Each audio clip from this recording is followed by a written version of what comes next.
Oh my God. Let me do this. Let's get prepped. I have a cat. Oh, yes. Jay, I don't what do have you have? anything. Okay, my hair looks wacky. That's it. That's cool.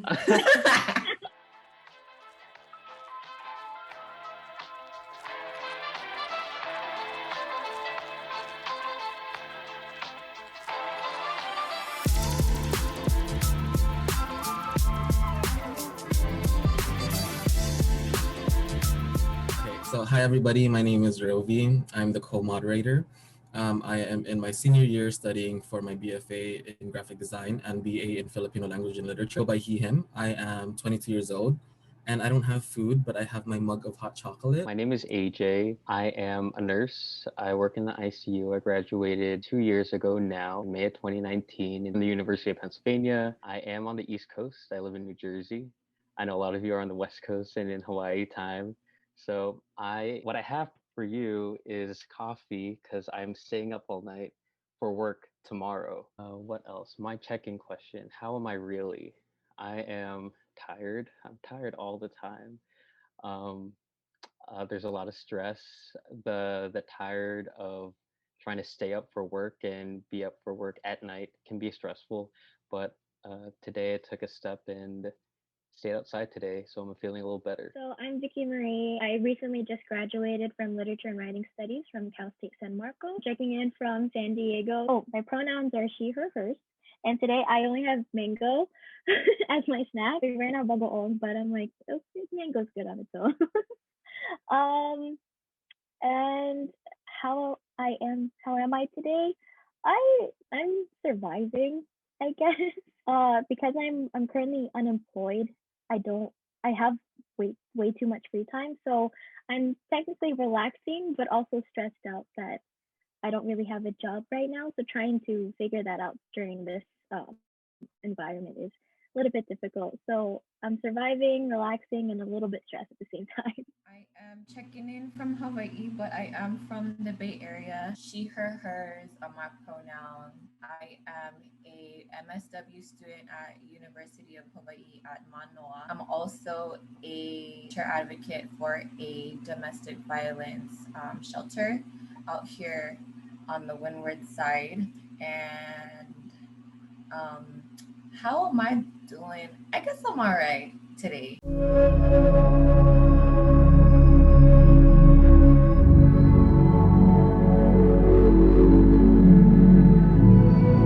It's easier to say looking back, but like on a community level, I've always been like the one that folks like consult for like mental health issues ever since I was like hella young. Um, but like professionally, it started in like community college. I became a psych major. And then when I transferred to UC Davis, I got introduced to Philam studies, and I was like, yo, a whole cultural component to this, like that is like unique to my experience. They never really taught me about in like most of my other classes, my general ed classes or whatever. And yeah, essentially within like our community, people tend not to address these things like while they're just symptoms, and like they don't address them until come crises like arrest or assault or like going to the ER or like checking into like a psychiatric facility. So I want to like be the one to like introduce that topic like before it becomes that. Before in high school, mental health wasn't really like a topic. Of course, there were people who were in depression and whatnot, but that wasn't really a conversation that would be started. It wasn't until I got into college, took classes in psychiatrics, and also had classmates and friends who brought the discussion of mental health to our general body meetings and of different meetings and conferences that we would have. And being able to talk about that openly in a classroom setting and outside of the classroom setting, maybe not all at once, but through the experiences that I was having in college in a general sense. And I try to take that into practice too, into the clinical practice when I speak to families, for myself, for my mental health, just trying to see how it affects other Filipinos as well. I recently read a book summary. It was Film Psychology by Nadal. That really opened up the really specific Filipino aspects of mental health. For me, I didn't really understand the whole idea of mental health until one of my friends told me that she was dealing with anxiety and depression in high school. And so she would explain her symptoms to me and everything. And I realized, like, oh, is that what some of the things that I'm feeling? Is that what it is? So I didn't really get that. So I didn't want to self diagnose myself or go further into it because it was something I didn't really understand. And with mental health, it wasn't really a topic that my parents would explain, nor did they even want to talk about it because they don't want to seem like anything's wrong. Because they don't talk about it, I don't know a lot more about it until probably college, especially the middle college started to take part in a Filipino American organization. We would have mental health works in there, be able to really talk about our feelings and actually check in with everyone, have temperature checks and ask, how's everyone doing? Are you okay? Like, are you really okay? I began talking more about how I felt, about being more vulnerable, helping people figure out how to use the counseling center at my school so they can get the professional help that they need, because it helped me a lot when in some points of my life. I just want to be able to break the silence or the taboo about discussing our mental health and everything. I think it's great that you guys started your mental health journey. I think it's important to recognize that start point so that you can help yourself as well as help others.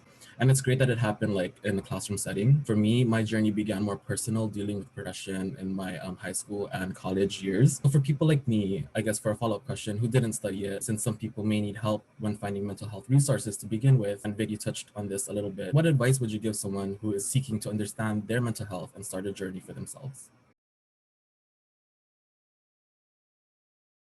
If I want to start things off, advice I would have is don't be afraid to seek help, whether it's talking to a friend, actually seeing a counselor, or maybe even making it an actual discussion with your family. Because I feel like a lot of issues that we tend to have usually originate from family issues. So it will be nice to be able to talk to someone who you feel like will understand and be able to either confront the problem or help to find a solution, or find different ways that will just help you in general to figure out a better way of dealing with your mental health. Going on top of what you said, Vicky, I think also trying and learn which type of healthy coping mechanisms and strategies work for you the best, because mental health is tailored to individual for sure, and what works for you won't necessarily work for everyone else around you. And sometimes it's really hard to bring it up to family. Talking about your own mental health and struggles, for sure, I definitely had slash have those struggles, and being able to confide in my people, therapists,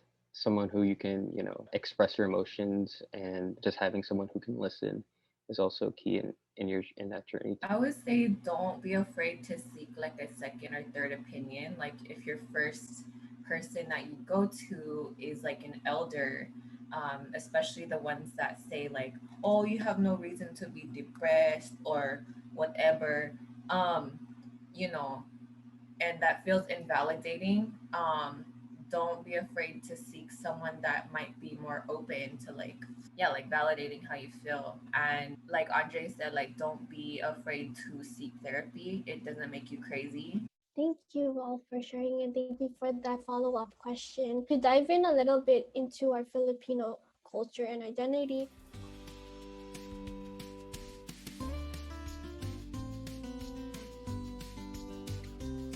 I think for me, that's a journey that I'm on right now. Recently in college, I felt more the need to be in tune with my Filipino culture. Lucky for me, I was in a Filipino organization, PPA, love them. And I also had a group of international Filipino friends that stemmed from that. And seeing our cultural differences, seeing where my gap in my knowledge of Filipino history, culture, and also Filipino American culture from people all over the United States opened my eyes to things that I did not know, the things I shared in common growing up, and the differences in experience that I had between other Filipinos slash Filipino Americans. I love my Filipino identity, and I'm trying to embrace it through reading like history books and a bunch of other books that I have on my shelf behind me, and also through social media. On Instagram, I do have like this nursing account that I use, but I also use it as a platform for me to delve into my Filipino American identity. And through that, I feel like I've been learning a lot through my own research, and I've been trying to share that with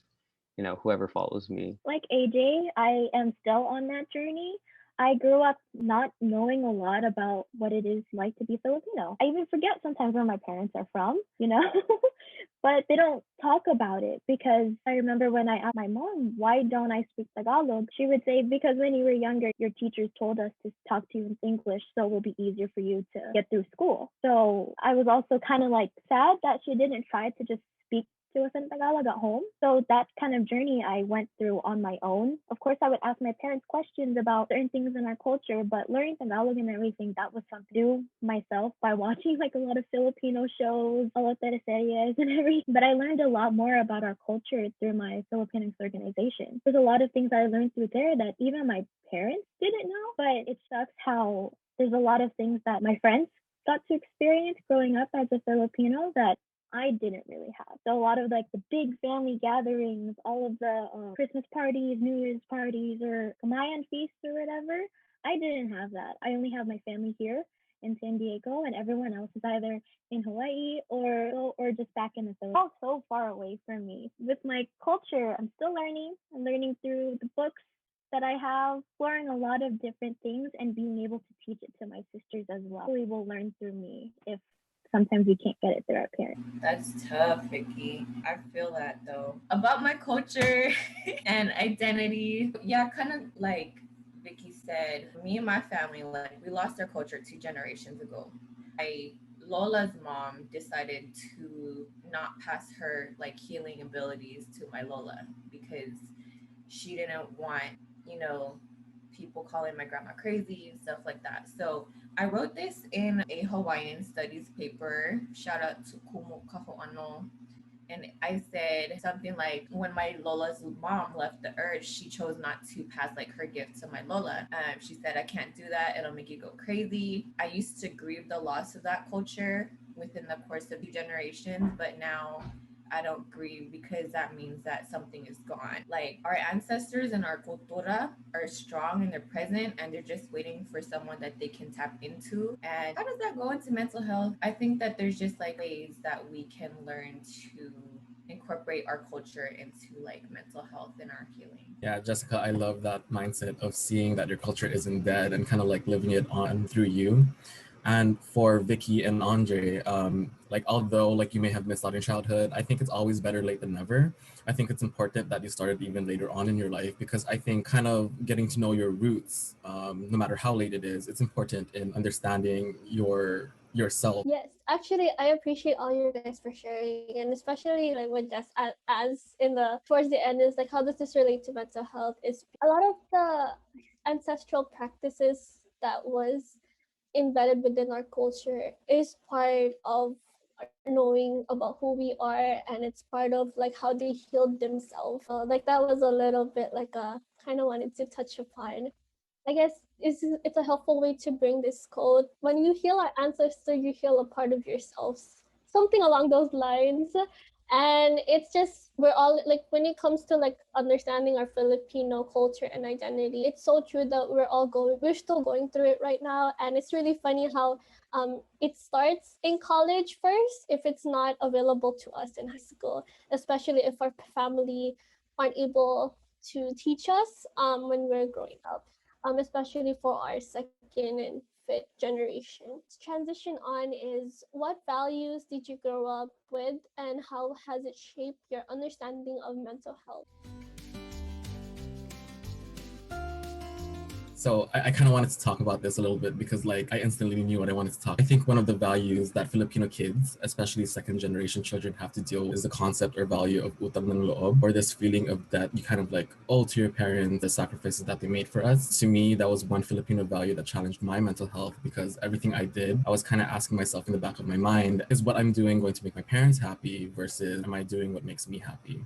So that kind of like helped shape my mentality, realizing that this was a toxic way of thinking. And since I learned that, I kind of learned how to emphasize my individual interests. So that was one example of values that kind of helped shape my mental health and self-care. My family was like not only an immigrant family, they were also immigrants to the Bay Area. So if you know Hawaii, that means that the rent is hella high. And that means that they're just like constantly hustling, and they never had time to like be in their feelings or be like, oh yeah, like this is how I'm feeling, like I'm missing my family back home, I'm dealing with racist people at work, or whatever else, like poverty. They never had time to like address anything like that. So like I kind of picked that up because like I start seeing myself. There's no time to like think about how you feel. You just got to work. You got to go to school. I try not to fault my elders for like not addressing their mental health, but they just were doing what they had. Like I wish that, you know, sometimes I say I wish that they could talk to me about their experiences and their feelings and their history and all that stuff. Like why it caused them to be so tense and like alert all the time, or like not knowing my love language. Even though, you know, growing up, like I realized that their love language is like putting food in my tummy. Like coming them halfway on that and just like not forcing them to be what I see. Yeah, but also like every family's like at different points in that experience. For me personally, like that's helped me to like be easier on myself and my family. I agree with you, Jay. So like I wish this could have been done differently, whether it was with my elders, my parents, but I tried to take in the mindset of, even if that's how they were then, what can I change for the future, for my own family, when or if I ever have kids, you know. Definitely growing up, my parents had the mentality of like, if you work hard enough, you will be successful. If nothing has like turned out so far, if there's no progress or results, you're not working hard enough. So especially like with my major being literature and writing studies, that's not something that my parents loved then or even love now. But I'm still working hard enough. It just sucks how it's not the kind of hard work that they want, like in the medical field or anything. Of course, I appreciate everything that everyone in the medical field has ever done for us, like you, AJ. Because my mom's also a nurse. It just sucks because like I don't want to follow through her path. I don't want to do things that just to make them happy. But it just seems like that's the kind of lifestyle that they want me to have, to make them happy so they know that they are successful in raising their own children. But I don't want to continue that way, especially when it comes to mental health. I don't want to be silent all the time whenever something is not going planned. You know, not everything can go right. I have to also accept the times where I fall. Like if I hit rock bottom or any values I learned, it's either I continue those things or I change it and improve it for future generations to come. It's funny you mentioned, like, Vicky, that your parents are trying to push you into the medical field, or like this mold of being Filipino American or Filipino. Every time I'm asked the question, why did you go into nursing? Funny enough, I was never pushed into the profession. I kind of just fell into it. It might just be the social pressure and construction of to be Filipino around me, because all my relatives are in healthcare. My parents were pretty, we always were in tune with our feelings growing up, but also great. And I was able to have pretty open conversations with them. When it came to being in a very Catholic household, even currently now, sentiments of homophobia is something that I was surrounded with entirely. And being a gay man, that is something that, you know, that is challenging mentally, of course. Being closeted for X amount of years. I came out 2 years ago to my parents, and that was a challenge. And it is a challenge even when it comes to day-to-day life as I'm living with them now, you know. So, you know, being under the duress of Catholic teaching, or like, you know, Christianity on top of who I am, imposed on top of who I am, has definitely been a challenge to my mental health. And that's something that I'm working myself, especially. I want to add on to that, like some personal experiences that I have. I feel like the values that kind of come up within a Filipino household kind of like forces you to try and fit into this mold that is really hard to get yourself into. Like you guys were talking about, like career-wise, like what AJ was talking about coming out. I've experienced that as well. These values on you so that you come out to the child that they want you to be. And it's kind of taxing mentally because you feel obligated to fill that mold, but at the same time you want to be who you are. For example, I did everything to fit into that Filipinos come up with. Then I came to college, and that was one of the reasons why I've hit one of my darkest points in my life, because I just wasn't happy with what I was doing. And then being the only guy in the family, I'm expected to carry the family lineage, but as a gay person, I can't do that. So it was this feeling of not being able to be myself, protect them. So with that, I kind of learned to be selfish in a way, to kind of put my needs forward just as important as what my parents' needs are. That really was liberating on my mental health. I kind of want to continue with that too, because when you talked about both of you being gay, I'm also bisexual. But what sucks is that I can't openly talk about that with my parents, because for them, It's also about fitting in while also trying not to stand out too much, because you just want to get by, like stay under the radar, stay quiet, because you don't want to make life even harder. But it just sucks how I'm not able to talk about that part of me that is still me, because I know I have a boyfriend.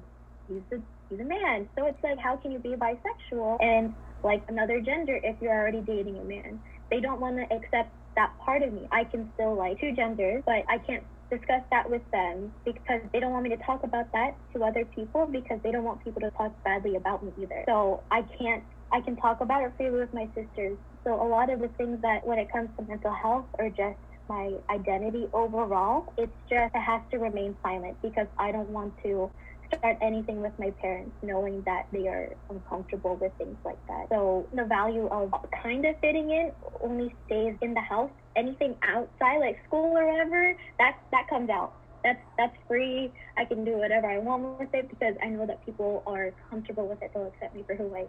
It just sucks how it can't be reciprocated with my own parents. When you mentioned that they don't want you to stand out because they don't want anybody to be talking about you, I guess you can see it in a way that they're trying to protect you, or it's out of love, but it's kind of outdated, like, if you guys know what I mean, because their love and them trying to protect you is kind of like a very conservative mindset, and it's hard to move them on forward with, like, being progressive in terms of their values. I think that love is kind of like toxic in a way. So with that being said, how can we bring mental health into the conversations with our families so that they are more aware of it, things with these topics and these subtopics that it comes up with?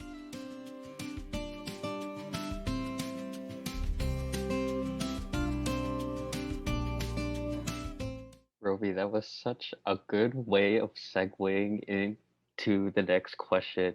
Wonderful. I guess to answer it, yeah, I feel like asking about how was your day? How was it really? Struggles have you gone through today? I feel like these are questions that I ask my patients and my family members. And it's something that I practice a lot on the phone, because at work, family members really can't come into the hospital. So I have to kind of talk them through the phone about how their loved one is doing. And I also ask them at the end, like, how are you doing?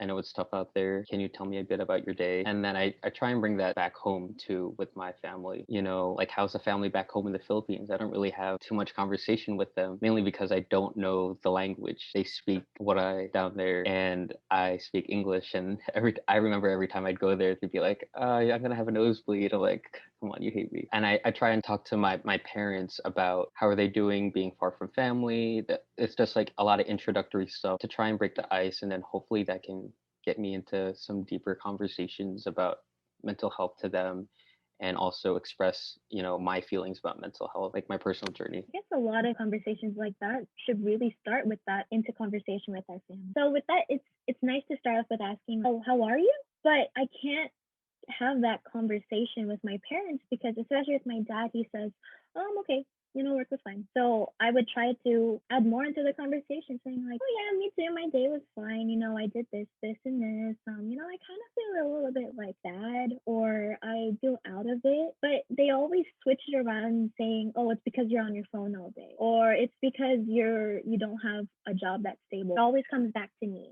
It goes back to, oh, it's because you're not doing this or this. But I'm still learning some stuff about my parents over time. Like, they'll just say something very sad. I remember one time someone in our family in the Philippines passed away. And when I knew that I could tell that my dad was kind of sad about it, but I would ask him and he wouldn't, go further into it. He's like, yeah, it's too sad. I don't want to make you feel sad about it or anything. But when I tried to tell him, it's okay to talk about it, he's like, I'm kind of not in the mood. So I am still asking that question to myself. How do we bring mental health into our conversation with our families? Because I honestly don't know how to continue that conversation without having things go back to my kind of lifestyle, or them just trying to stop the conversation overall because of them being uncomfortable with it. So I'm still trying to find those answers too. I think so. Me being an empath and like a counselor, like people just like dump on me. And then I've tried suggesting, like, why don't you go to therapy? And that does not work. So for me, like, I just bring it up, like, to normalize it and try to be like slick about it. I tell them it's kind of like, oh, you can chismis with someone and they won't tell anyone. But that's like a slow process. think just like me saying that I've been using it, like they've been a little bit more like, oh, like how does this work? That's such a funny way to put mental health and therapy. Like you can chismes and like they won't tell anyone. To transition along is like, what is your best practice of giving yourself self-love, self-care, and controlling symptoms?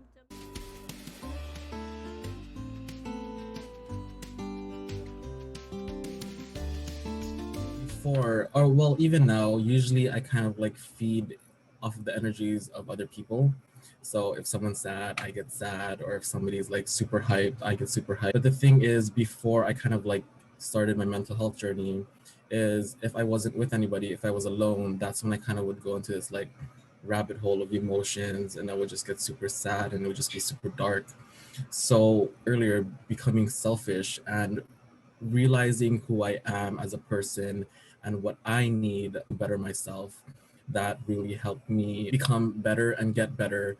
Just realizing that, hey, I'm sad, I should do something about this. So being selfish, as although it sounds pretty bad, can come up with like some pretty good benefits for yourself, I would say. I try to call it like managing symptoms because controlling sounds like a video game, and you know, it's either one way or the other, and you win, you lose. But I wrote down two things. I would say like understanding that like I'm not 21 anymore and like constantly pushing myself to like work 10, 12, 14 hours a day is not sustainable. And then if that doesn't work, I tell myself, like, you know, don't push yourself because it's not worth the white hair. And then one other thing is like, yeah, realizing that like mental health is like a lifelong process. Like, you can't like manage your symptoms one day and then the next gone, you know? So just recognizing that you got to take care of it like on a daily and don't just ignore it when things are good.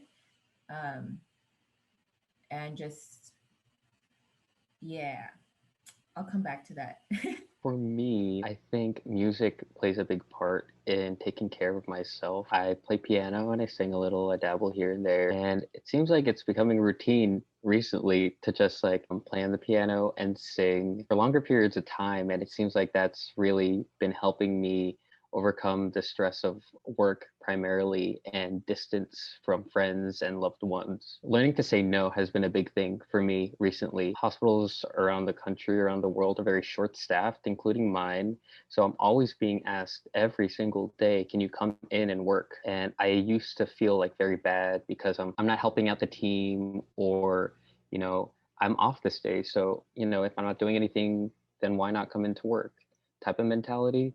But now it's more so like I'm saying no because I need to take care of myself and rejuvenate in these off days. Think of something that's not my job, like what I was doing today, just spend time outside and enjoy the sunlight, which I barely see sometimes. That's how I've been trying to. Oh, and also like I try and manifest a lot of main character energy. Like, this is my story. I'm the main character. Whatever's happening in my life in the next X weeks, in the next X hours, it's going to be over. Usually I'm thinking about like deadlines or work or something like that. You know, it's going to be over eventually. And I know that I can control this. And I give myself a pep talk. Like I play my playlist like, yes, I'm the main character. I control this game. So that's the type of energy that I try to bring every time that, you know, whether it's a good day or a bad day. I like that mentality, the whole main character thing. I should probably just make a playlist of like my soundtrack for my story and then just have that play while I'm doing my own thing. For me, when it comes to self-love, self-care, I have a lot of free time on my hands. So as I'm in the process of trying to find the job that goes along with my major, I've been indulging in a lot of hobbies that I've put aside because of school and everything. So I really love making videos and stuff. So I've been trying to vlog a little bit more. So I guess that kind of connects to like where I'm the main character because, you know, it's my life. So I'm doing that a lot more, even if it's like just like little things like me doing laundry, washing the dishes, cooking for my sisters and I, you know, like that's part of my life, and it's the little things that matter. Putting time in for myself, enjoying the things that I loved before and still love now. I write a lot. Before it would just be like, oh, here's my day to day, like here's how I felt. Here are the things that I enjoyed about it. I've been trying to do more of that because to help with my consistency. Just trying to be consistent in a lot of my hobbies and everything, while also just having time to just rest. Because before I would put in all-nighters and everything, trying to get a lot of my assignments done, trying to get other projects and everything the day of that things are due. That was my work ethic. Now I'm just trying to manage my free time better, whether it's making the videos, reading, writing, or just even like having small conversations with my friends, people that I've missed, especially during this quarantine. Because I feel like sometimes my kind of self care is being with people and being able to talk to them. I have too much free time on my own, so I want to be able to put in time with other people and catch up with them because that makes me happy. I want to come back to the comment that derailed earlier. So what I was trying to say was like I listened to my body instead of like keep pushing, instead of like having to do extra work after my day job. I listen, like if she says I'm tired, I just stop and I'll go to sleep or whatever. And if I'm like feeling like anxious energy, I definitely like cook. Like I blast like Tupac and Mac J in the kitchen. I just cook everything that I have and just like, the Filipino in me like comes out and like blows up in the kitchen. But yeah, like basically just listen to your body. One thing that I think is important in self-care is kind of like surrounding yourself with people who kind of like hype you up, like with your family, it's kind of like hard to have them support you in everything that you do. So for me, it was my partner who was kind of like there constantly by my side, just constantly hyping me up, making me feel good about myself. And it was just someone that was nice to talk to without the fear of being judged because you know that they're there for who you are. So I think it's really important in surrounding yourself with positive energy, um, so that you can kind of like feed off of that energy yourself and kind of like upbring your spirits.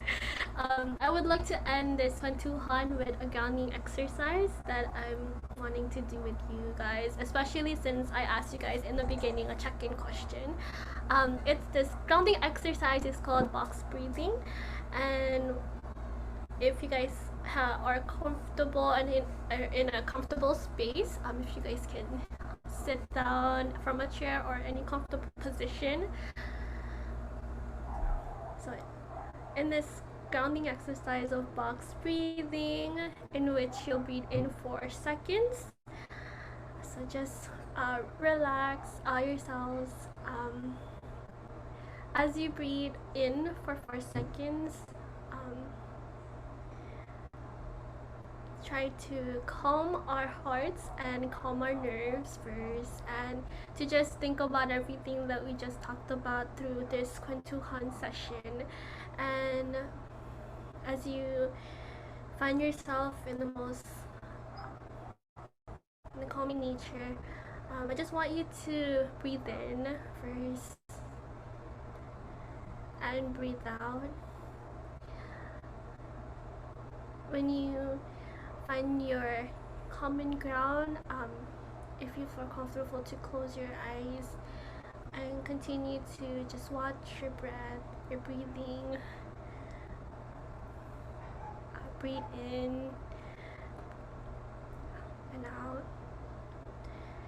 As you breathe in for 4 seconds, hold it and breathe out. Breathe in for 4 seconds and breathe out. I want you guys to focus in a word or a phrase that keeps you grounded whenever you feel distracted, and to just hold that phrase or word. When you feel as if your muscles are tightening up, release them when you can while breathing, and focus on your breath. Breathe in. Breathe out.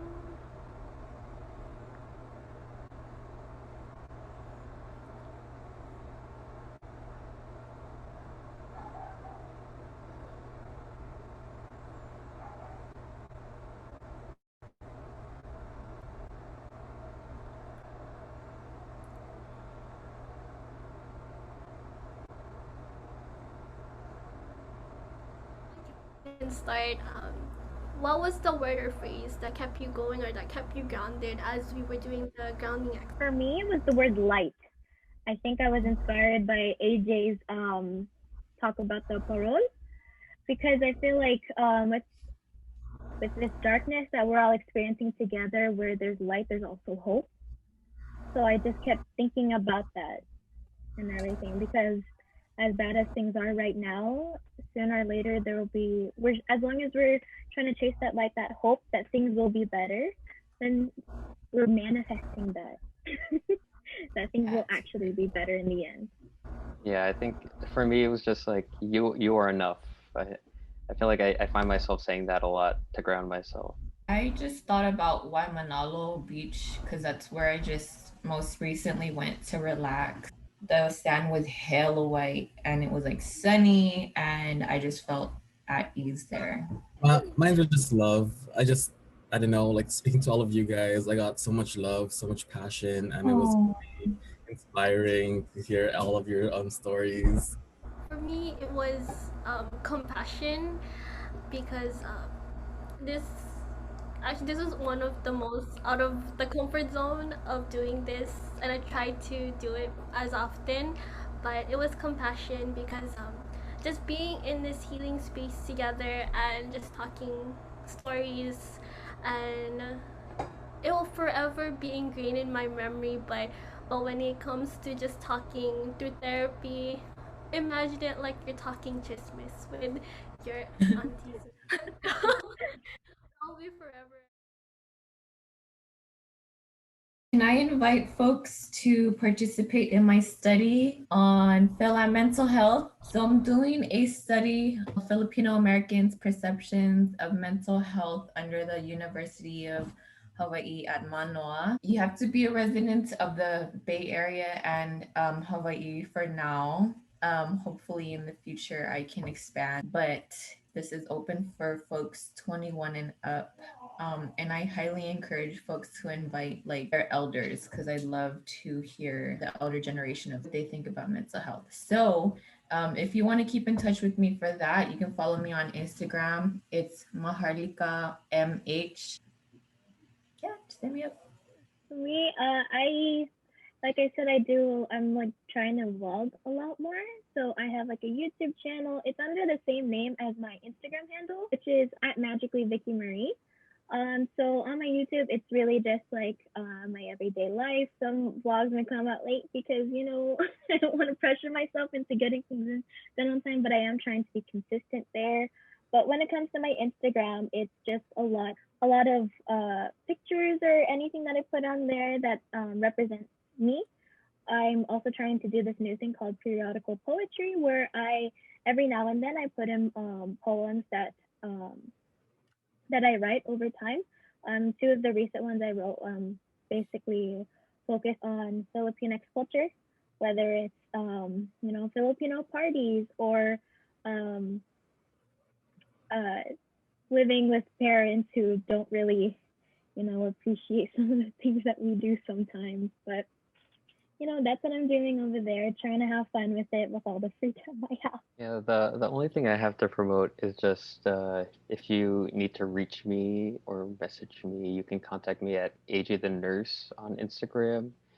Content, what do I do? Handful of nursing stuff, handful of Filipino American stuff. I just post what I want, and that's really it. All my thoughts come out on Instagram. So yeah.